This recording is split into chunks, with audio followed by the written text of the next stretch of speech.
everybody, it's Jay Roby. I'm going to be doing a video on the Lucena position. I had done one previously, but I had some mistakes in it in the last line that I looked at in the video.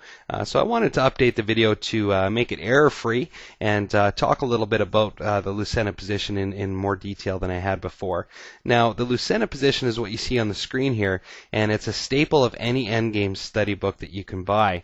And it's very important to learn and master, especially if you're serious about getting better at chess.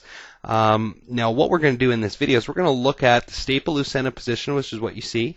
We're going to take a look at what happens if it's white's turn to move. We're also going to take a look at what happens if it's black's turn to move. But we're also going to take a look at how a draw can actually happen. Because interestingly enough, from this position that you see here on your screen, this is a guaranteed win from white. And in fact, if this position was similarly set up on any file from B to G, it would be a guaranteed win for white, just using the techniques that we're going to cover in the video. However, if you have a similar position on either the A file or the H file, there are some opportunities for black to draw depending on how the pieces are placed. So we'll take a look at those exceptions as well. So let's get started here. What are some characteristics of the Lucena position? Well, one of the most important ones is that you have to have your king in front of your pawn. As you can see here, the white king is on D8 and the white pawn is on D7. Very important to do that.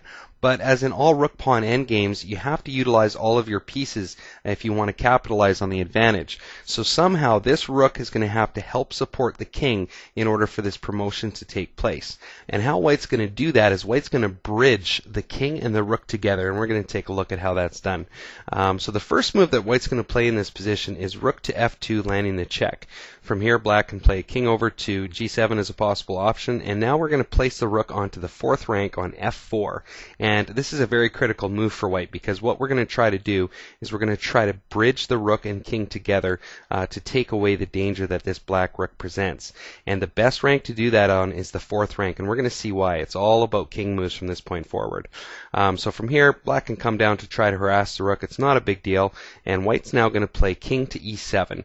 And you'll notice that the pawn is protecting C8, so this means that the black rook can't come down to C8, and now all of a sudden white's threatening to promote right away. So the only option at black's disposal is to land the check. Once black does so, the king can now come closer towards the rook by moving to D6. Once again, black has to land the check. And once black checks, the king can now sidestep over to E6, and I think you can kind of see the direction that this is going, because white's next move is just crushing. Once the check comes again, now white can play king to D5, and as we can see, once black checks, the rook simply comes over now to D4, and black is pretty much has to resign at this point.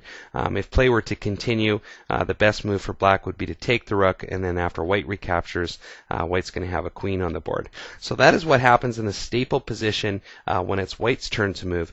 Now you might have a couple questions regarding black's play in the example, so let's go back to the starting position, and after the rook checks, instead of playing the king to G7, let's take a look at what happens if black tries to get aggressive and move the king now to E6. Well, as you can see here, the pawn is protecting the square on C8. So all white has to do in this position is simply move the king over now to E8. And there's nothing that black can do that's going to stop this pawn from promoting. For example, rook over to D1 is simply met by a promotion.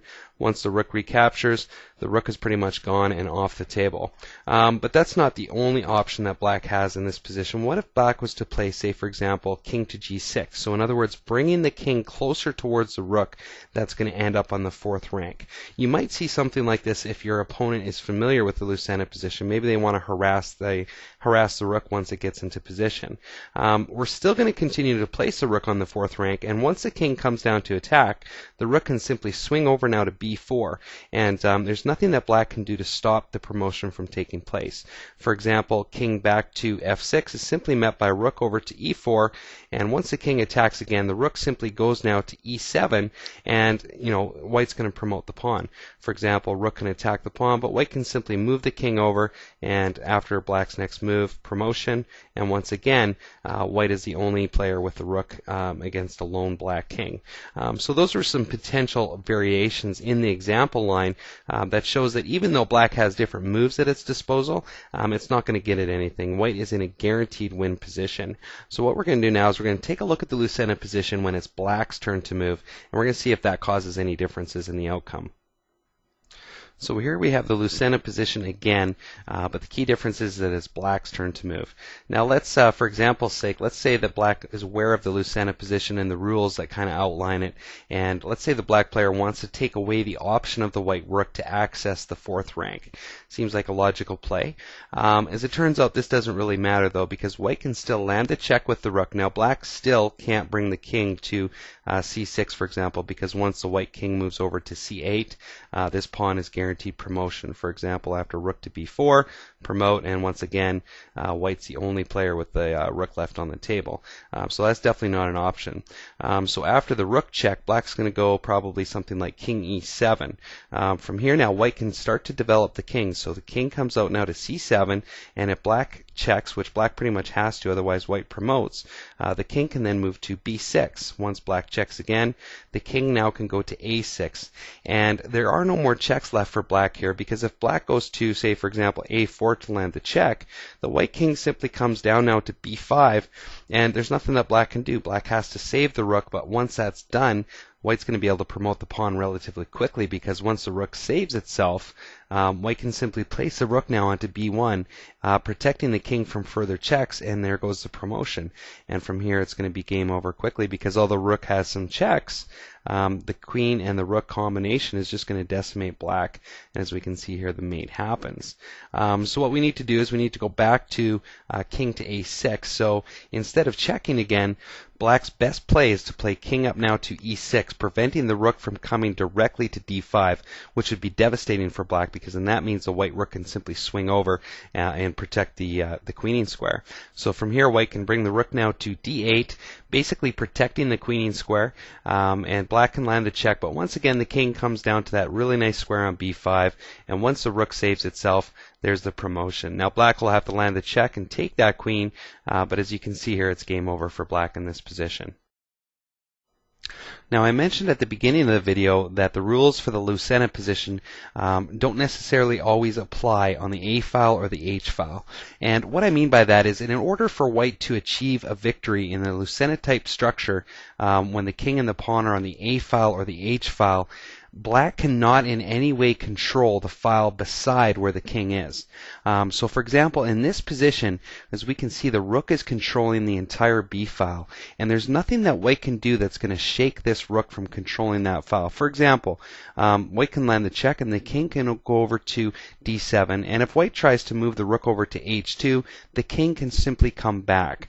So this is a great example of how the black player can kind of turn the tables on the rules of the Lucena position, because in this position that we're looking at, it's the black pieces that are coordinated together, working in unison to get the draw, whereas the white pieces can't be connected in this position.